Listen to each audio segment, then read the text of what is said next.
So let's make sure we talk about the difference between functional capacity indexes and impairment indexes, and what the difference is and how to use them. So here we're looking at some common functional capacity indexes.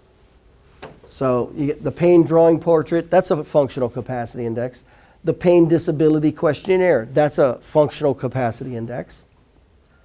The health survey, which is a way of measuring some of the ADLs, that's a functional index. Neck disability index, Oswestry, Roland Morris. So those are functional capacity indexes. They help support your case in the functional capacity realm, and they should be given at the initial exams and re-exams. That's what the functional capacity are. So and by the way, these functional capacity indexes are refereed. You go to these journals. These are very, very well established and refereed journals. So you do want to make sure you definitely add those into your documentation besides range of motion, x-ray, neurological. So do make sure you include these functional capacity indexes. And then the impairment indexes.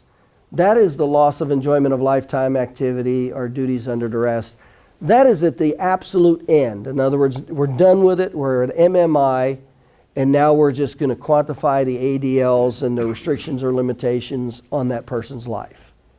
So those are the differences between functional capacity indexes and the impairment indexes. So make sure, and then what are the most common functional capacity indexes we use for the soft tissue, low impact base? By the way, these are just spinal. You can get functional indexes for any anatomy. You can Google, elbow functional capacity index, wrist functional capacity index. So there's functional capacity indexes for every part of your anatomy, essentially. But the ones that we particularly use in the low impact soft tissue spinal injury, we'll use the pain drawing questionnaire, the pain disability, we'll use the health survey, and it'll either be the neck disability index if they have neck pain, or the Roland Morris or the Oswestry, one or the other, or if they have both neck disability and the Oswestry. How about headache? There's a headache disability index. So if you have that, then go ahead and use it. If they do have any other of these chief complaints, I would Google the index, print it out and use it.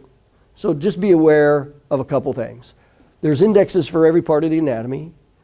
Go ahead and fill them out accordingly. They help support what? The need for care. That's what they do. They help support the need for care.